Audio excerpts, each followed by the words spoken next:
এখানে আমার রাজমা রেডি, চলে যাবে আমার পাতে।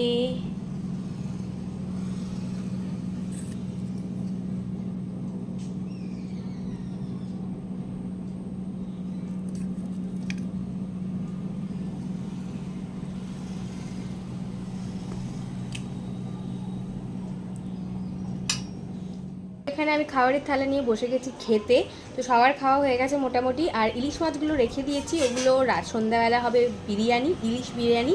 আর এখানে সবার একটা করে ভাজা মাছ নিয়ে নিয়েছি, ইলিশ মাছ ভাজা। আর আমি হচ্ছে মাছের ঝোল খাইনি, সেই জন্য মাছ ভাজা রাখতে বলেছি, তাই মাছ ভাজা। এখানে রয়েছে আমার রাজমা আর ভাত, আর এখানে রয়েছে আমার ঠাকুমার তৈরি থোড়ের তরকারি। খেয়ে বলছি কেমন আছে। থোড়ের তরকারিটা হেভি হয়েছে, ভালো হয়েছে। খুব ভালো হয়েছে। হাত দিয়ে মেখে খাই। হাত ব্যথা হয়ে গেল। খাওয়াতে গিয়ে অসম। খেতে খেতে চুল মুখে আসবে, এটা কমপ্লিমেন্টারি। যাই হোক, না মাছের ঝাল খাবো না। এই হচ্ছে আমার রাজমা। তো জিরা রাইস করতে পারিনি গো, অনেকটা লেট হয়ে গিয়েছে, সেই জন্য আর আমি জিরা রাইস করিনি, সাদা ভাত দিয়েই খেতে হচ্ছে। তো যাই হোক, এখানে লেবু চিপে নেব, পেঁয়াজটা থাকতেই হবে মাস্ট, লেবু আর পেঁয়াজ দিয়ে মেখে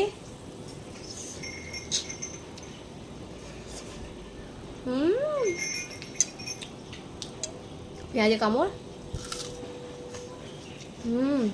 ইয়াম। রাজমা এত ভালো লাগে। ভীষণ। আর রাজমা ভীষণ ভালো। রান্নাটা ভালো হয়েছে, কিন্তু রাজমাটা আমার পছন্দই না। রাজমা কিন্তু রান্না খুব সুন্দর হয়েছে। কে রান্না করছে তো দেখতে হবে, ভালো তো হওয়ার কথা। ও ইলিশ মাছ টাকা নিতে পারতিস তো, তুই চাইলে এটা খেতে পারিস। চাকা খাবো না আজকে, আমার কিচ্ছু চাই না। এই মাছ আমার চাই, মানে একদমই লাগতো না, যেহেতু খেতে হবে নাহলে চেঁচাবে, সেই জন্য নিয়েছি।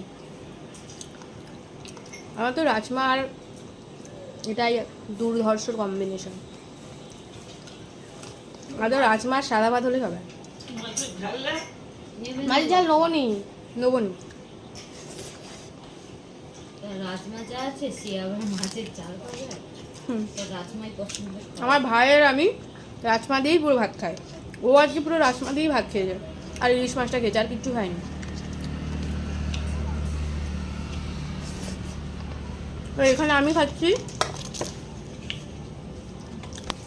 এখানে আমার সোনা খাচ্ছে। এই এদিকে তাকে জায়গা পাই না, এইদিকে আমবাটিতে মাখিয়ে দিয়েছে। খাওয়াতে একদম অরুচি। ভাত